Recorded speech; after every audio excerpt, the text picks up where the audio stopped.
The world is a lot stranger than most people are willing to admit. About 5 years ago, I worked as a private investigator. And before you get excited, no, it wasn't like the movies. There were no car chases or spy gadgets. Most of the time, it was just me, a cold coffee, and hours of watching nothing happen. But every once in a while, you see something that sticks with you.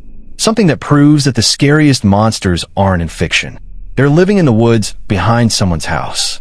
This is a story about obsession, stolen identities, and the case that made me quit the job for good.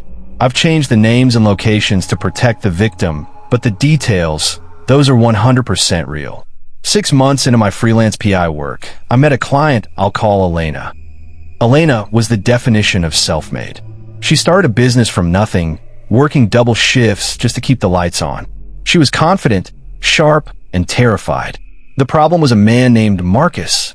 Marcus had been a friend, a regular at the bar where Elena used to work. He drove a flashy sports car, wore suits that cost more than my rent, and always picked up the tab.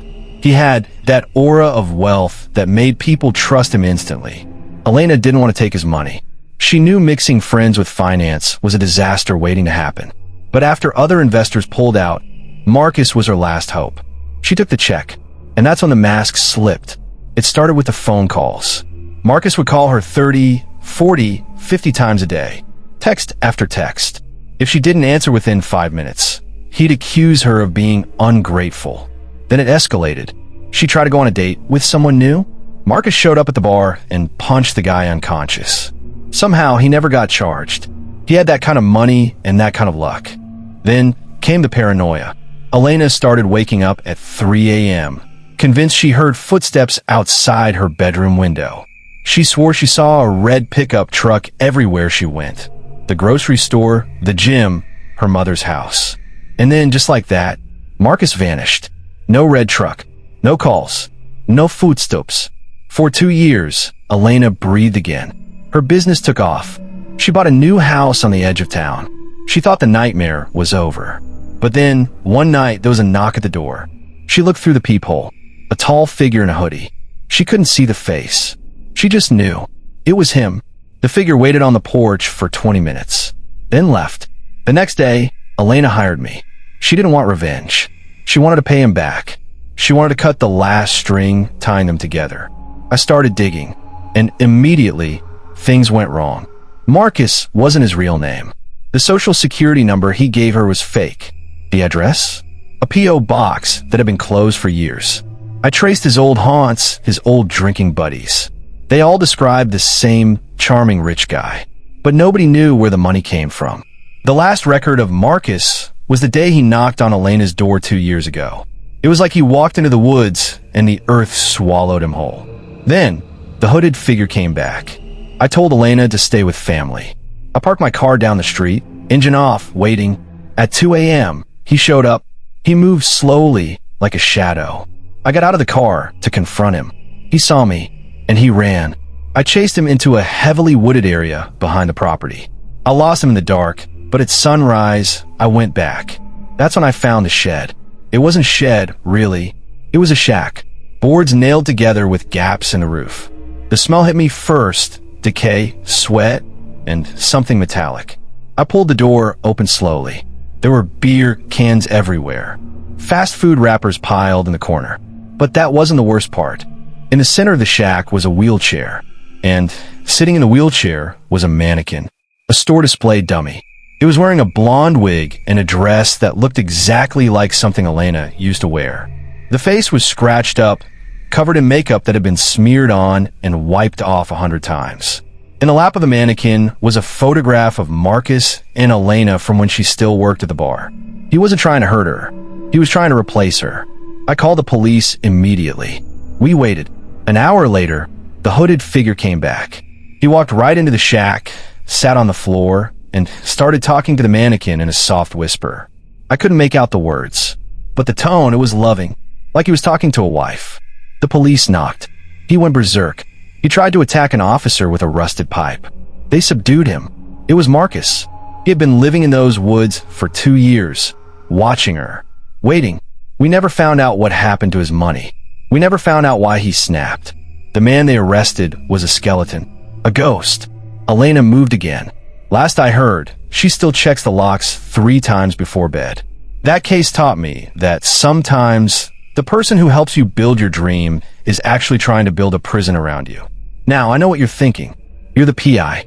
You're supposed to be the smart one. But here's the truth.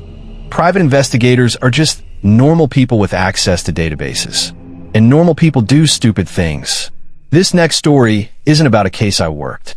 It's about a mistake I almost made. Or rather, the mistake a client made before he even called me. A few years ago, a guy named Tom reached out to me. He was a wreck.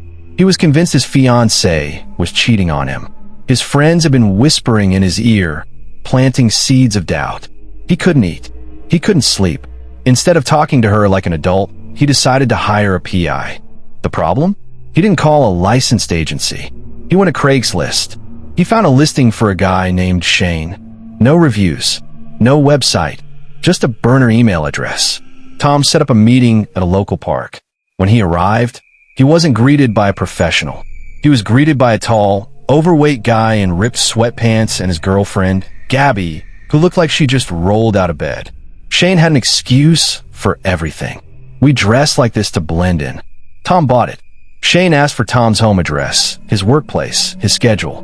Then the questions got weirdly intimate. Does your fiancée have any scars? Birthmarks? What's her routine in the morning? Tom paid half in cash. Then the silence started. A week went by. Nothing. 2 weeks. Tom assumed he got scammed. Then at 1:16 a.m., Tom's phone buzzed. I have news. Vital news. Meet me now. Morning is too late. Shane sent an address. An abandoned-looking house on the edge of town. Tom drove there anyway. The house was dark. No cars in the driveway. He texted Shane. The reply came back. Doors open. Come to the basement. Tom stood at the front door. Every instinct told him to run. But he walked inside. The floorboards creaked. He found a door leading down into a pitch-black basement. Another text. Are you coming down, or are you going to stand there all night? That was the moment Tom finally woke up. He turned around, walked out, and drove home. The last text he got from Shane was, "Good for you, buddy. Take care now." Tom changed his number. He moved out of his apartment 3 months later. He never reported it to the police. He never found out what was in that basement. But here's the thing about that story that keeps me up at night. Shane had Tom's address. He knew where Tom slept. He knew when Tom was at work. And the question I always ask myself is, was the basement supposed to be the end? Or was it just the beginning? The last story is from a woman I'll call Jenna. Jenna moved to a new city during the lockdowns in 2020.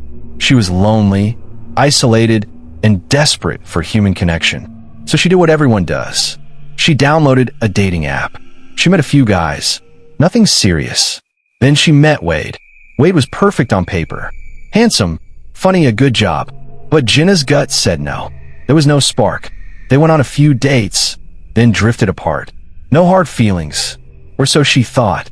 A few weeks later, Jenna noticed a gray SUV with tinted windows parked outside her house.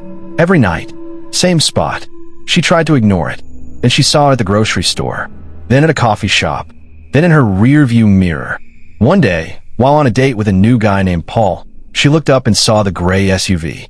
And inside the coffee shop, sitting at a corner table, was a tall man with slicked back hair and sunglasses. He wasn't drinking anything. He was just watching her.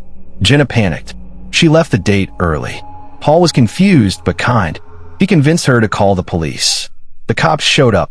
They approached the SUV. The tall man got out and calmly showed the officer a badge. He was a licensed private investigator. The cop came to Jenna's door and said, "Ma'am, that man is a PI. He's been hired to follow you. We can't make him leave unless he breaks the law." Jenna was horrified. She hadn't done anything wrong. She had no enemies. Who would pay to stalk her? The PI wouldn't say. He just got back in his SUV and drove away. For a few weeks, the stalking stopped. Jenna started to relax. She kept seeing Paul. Things were getting normal. Then she and Paul went for a hike at a state park. Deep in the trail, Jenna felt it again. That prickling on the back of her neck. Paul felt it too. They kept looking over their shoulders. The woods were silent. When they got back to the parking lot, Paul went to use the restroom. Jenna was standing by the car, checking her phone. That's when she heard the sound of sprinting footsteps on gravel. She looked up. Wade, the guy from the dating app, came charging out of the trees. His eyes were wild. He grabbed her arm and screamed, "You've been unfaithful, but I forgive you. We're leaving right now." Jenna screamed. Paul came running out of the bathroom.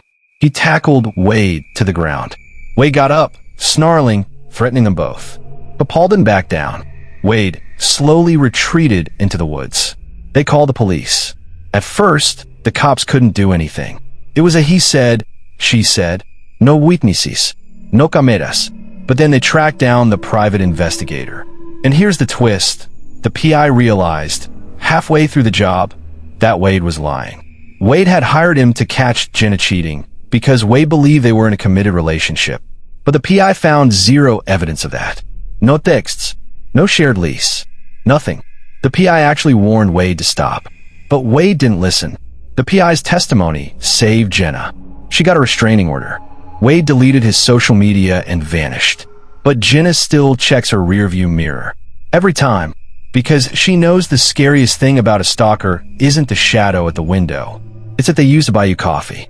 So what's the lesson here? If you take anything away from these stories, let it be this. Trust your gut. The moment you feel like something is wrong, it probably is. Don't hire investigators off Craigslist. Don't ignore the red pickup truck that's always there. And for the love of everything sacred, if someone tells you to meet them in an abandoned basement at 1 a.m., just go back to bed. The world is full of monsters. But most of them don't wear masks. They wear business suits, or hoodies, or they sit in wheelchairs, talking to mannequins in the woods. If you enjoyed this story, hit that like button. It tells the algorithm to send this to other people who like sleeping with the lights on. Subscribe if you want to hear more cases from the dark side of human nature. Stay safe. Lock your doors. And if you hear footsteps outside your window tonight, don't look.